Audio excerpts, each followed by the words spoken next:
ریاستی معاملات پہ بات نہیں کروں گا، میں کشتواڑ کی بات کروں گا۔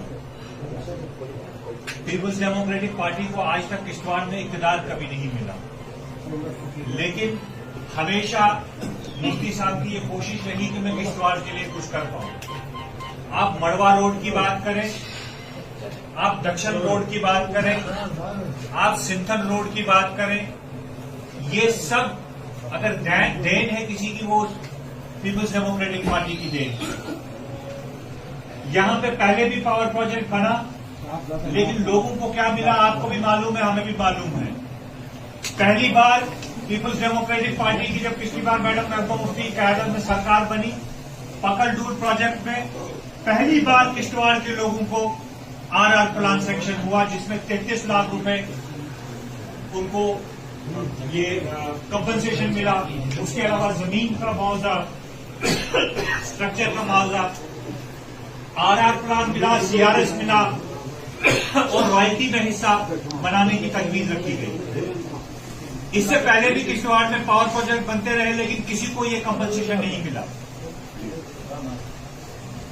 پہلی بار یہ پروویژن بنایا گیا کہ جو پروجیکٹ کشتواڑ میں بنیں گے اس کا 75% جو مین پاور ہے وہ کشتواڑ کی عوام لگے گی، اس کے بعد باہر سے آپ مین پاور لا سکتے ہیں۔ انفارچونیٹلی سرکار نہیں رہی، اس کے بعد کمپنیوں نے کیسے باہر سے مین پاور یہاں پہ لائی وہ ہم سب کے سامنے ہے۔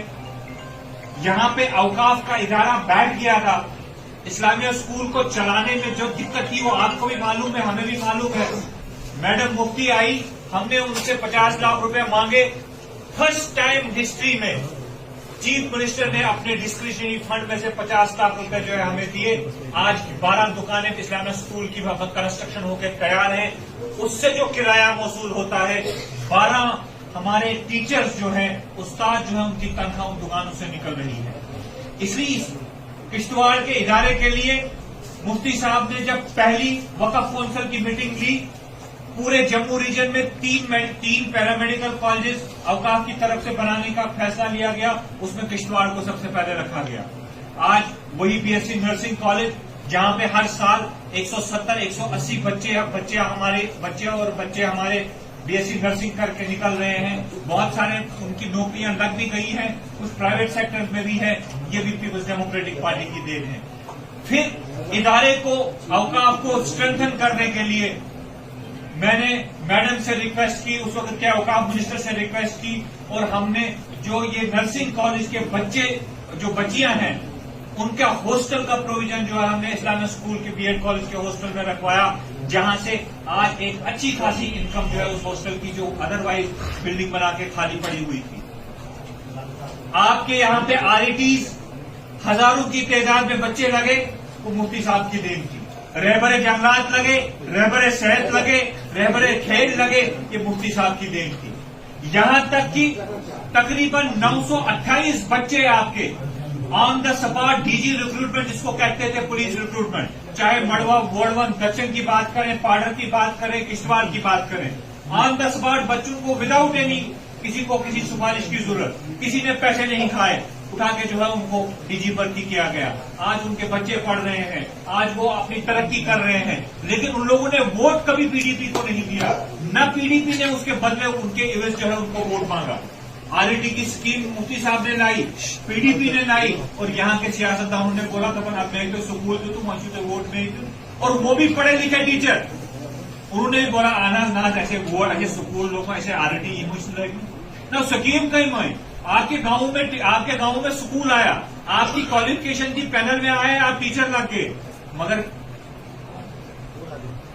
اس لیے جب آپ باہر جاتے ہیں، میں ہمیشہ آپ کو کہتا ہوں، آپ سر اونچا رکھ کے بات کیا کریں، آپ کو سر جھکانے کی کوئی ضرورت نہیں ہے۔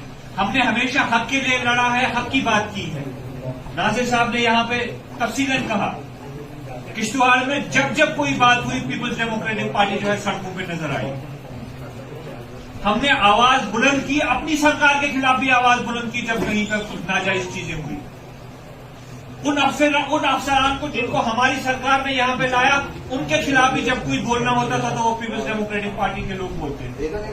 اس کے لیے ہم نے کئی بار جو ہے وہ مشکلات کا سامنا، ہمیں اللہ تعالیٰ جنت الفردوس عطا کرے واسل جی کو،